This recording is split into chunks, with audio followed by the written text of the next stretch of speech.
Hi everyone, this is Kamal.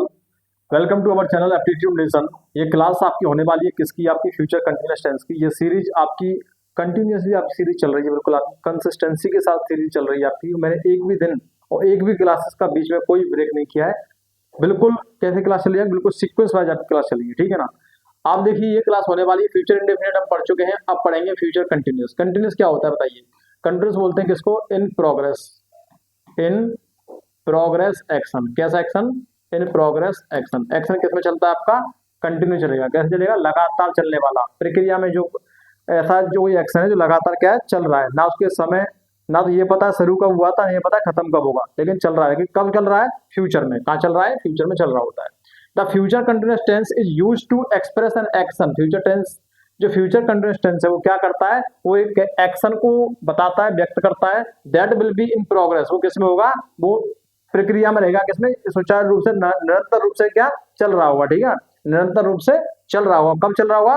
Future के किसी point of time पर। Okay, it shows something that will be continue. ये बताता है कि कोई चीज क्या है, कुछ चीज है या कोई एक्शन है, वो क्या है? वो लगातार चल रहा है। कहां पर चल रहा है? फ्यूचर में चल रहा है, ठीक है।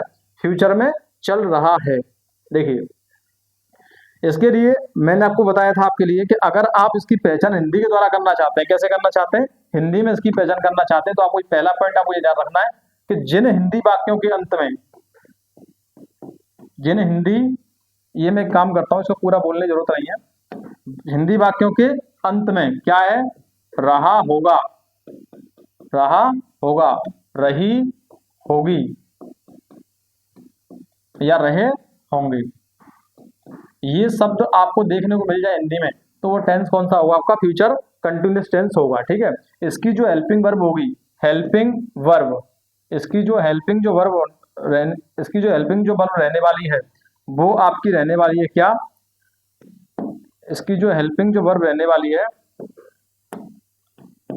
हेल्पिंग वर्ब, ये रहने वाली है आपकी क्या? विल बी और शैल बी। विल बी और शैल बी, ठीक है। और वर्ब की कौन सी फॉर्म आएगी? फर्स्ट फॉर्म में आईएनजी। वर्ब की फर्स्ट फॉर्म में क्या लगेगा? आईएनजी लगेगा। इतनी बातें आपको पता होनी चाहिए। सब्जेक्ट चाहे कोई सा भी हो, सभी सब्जेक्ट के साथ आप विल लगा सकते हैं। आज के टाइम पर आज की जो मॉडर्न इंग्लिश है उसमें हम विल का ही यूज करते हैं, चाहे वो सब्जेक्ट चाहे सिंगुलर हो, चाहे सब्जेक्ट कैसा हो, प्लूरल हो, ठीक है।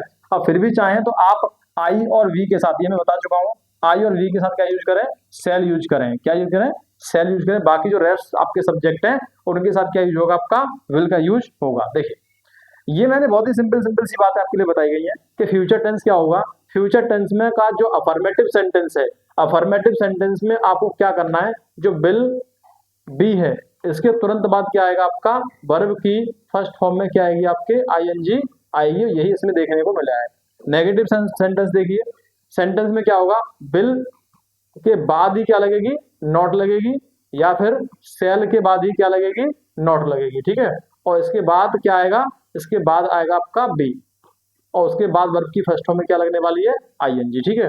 आगे देखिए, ये आपका इंटरोगेटिव सेंटेंस है, उसका फॉर्मेशन है।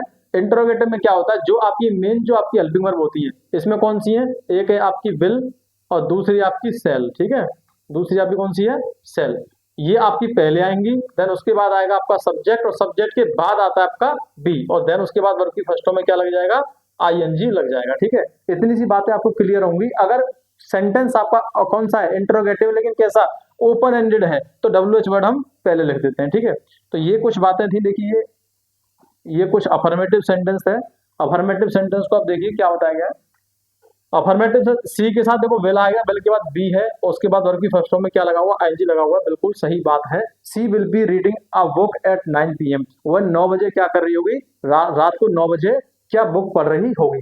दे विल के बाद बिल्कुल प्लेइंग आया, कोई प्रॉब्लम नहीं है। और आई विल बी वर्किंग, कोई problem, on my project next week, अगली वीक मैं अपने प्रोजेक्ट पर काम कर रहा हूँ। इसे देखिए, मैं केवल सिर्फ फॉर्मेशन बताना चाहता हूँ, जो स्ट्रक्चर है उसमें कहीं गलती तो नहीं है। देखो, ये विल वी के बीच में नोट आता है, विल वी के बीच में नोट आता है, बाकी चीजें जैसी हैं वैसी सेम रहेंगी, ठीक है।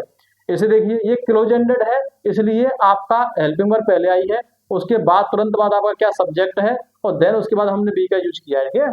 अगर यहाँ पर WH वर्ड होता पहले, तो वो हो जाता कि आपका ओपन एंडेड आपका सेंटेंस हो जाता। ठीक है, देखिए ये कुछ इसमें बताया गया, इससे यूज क्या है फ्यूचर कंटिन्यूअस टेंस में, इससे कैसे इसके यूज हैं।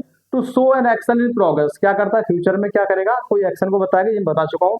और क्या होगा, a particular time in future, future के किसी पर्टिकुलर टाइम पर, जैसे किसने बोला एट 8 PM टू नाइट, मतलब आज रात 8 बजे आई will be watching a movie, मैं क्या कर रहा हूँ, मूवी देख रहा हूँ। ठीक है, पर्टिकुलर टाइम है किसका, फ्यूचर का। आगे देखो, to describe planned future event, जो आपको फ्यूचर के कुछ इवेंट्स को क्या करते हैं पहले से प्लान कर लेते हैं, उनको बताने के लिए किसका यूज करते हैं, फ्यूचर कंटिन्यूअस का। जैसे टुमारो मॉर्निंग, कल सुबह, we will be meeting the principal, हम किससे मिल रहे होंगे, प्रिंसिपल से मिल रहे होंगे। आज प्लानिंग कर लिए, कल मिल रहे होंगे। ठीक है, आगे देखिए, to ask politely about someone's plan, किसी के प्लान के बारे में कैसे पूछना, पोलाइटली पूछना, नम्रता के साथ पूछना। Will you be coming, will you be coming to the wedding, क्या आप शादी में आ रहे हैं, सॉरी क्या आप शादी में, क्या तुम शादी में आ रहे होंगे, क्या तुम शादी में आ रहे होंगे, ऐसे पूछ सकते हैं। ठीक है, और ये क्या आपका थैंक यू, यानी कि आपका फ्यूचर कंटिन्यूअस टेंस आपका कंप्लीट खत्म हो चुका है। इसके बाद आने वाला है क्या आपका future perfect tense. Thank you so much.